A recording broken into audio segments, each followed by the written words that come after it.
Hey guys, Max here. Do you like eating? I love eating. Do you like grocery stores? I love grocery stores. Well, this Capital One SavorOne card may be the right one for you. Here's my review starting right now. Okay, so here's the card. The reason I say I love food so much is because this gives you unlimited 3% cash back on dining as well as grocery stores. Let's go through what I like about this card. Okay, so first thing is unlimited rewards. Yes, infinite rewards. Earn unlimited 3% cash back on dining, entertainment, popular streaming services, and at grocery stores, plus 1% on all other purchases. How they define dining is simply pretty much any restaurant. If it has to be categorized as a restaurant when you swipe the credit card, that's pretty much all the restaurants you will visit. And popular streaming services, Hulu, Netflix, those are all in there. And then grocery stores. It cannot be Walmart or Target, those big box stores. It has to actually be a grocery store. So there's the caveat there. The new card member offer, you get $200 cash bonus after you spend $500 on purchases within the first 3 months. It's a pretty good return on investment there. And then one of the most important things I always see is, what is the annual fee? The annual fee for this card is $0. That makes me very, very happy about that.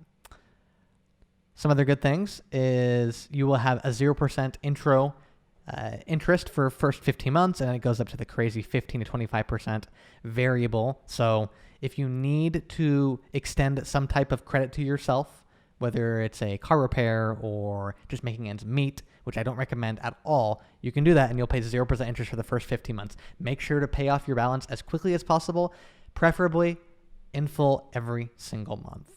If you're traveling internationally, there's no foreign transaction fee. Some other cards are between 1 and 2.5% or so. Capital One gave me $5,000 in credit, and then you may receive more or less depending upon your credit profile. And I had around a 750 when I applied. And then if you want the 4% cash back on dining, streaming service, and entertainment, they have the Savor, which the Savor card has an annual fee. It is $95. So if the 1% makes sense, it makes sense. I don't have that because I don't use this card as much as I do my other cards. And then Motley Fool says a 670 will give you a chance, but a high score in the 700s will make it a lot easier for you to qualify. Like I said, I had a 750 or so when I applied for this card.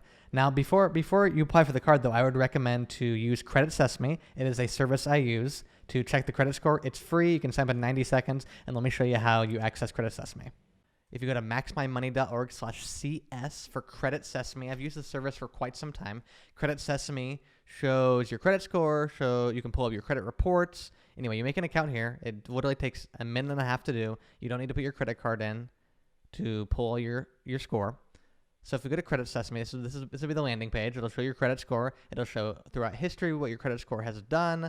There are lots of other things I don't use. This is the only function I use. If you click on the what score factors, what's impacting your score, you can see what's impacting your score. You can see they give you a grade. I have some A's, some B's, some D's, and some D's. Some C's and some D's, just like how I was in school. So as you can see, there's 0 negative marks, payment history, credit usage, credit age, the mix of how many accounts you have and what they are, and then credit inquiries.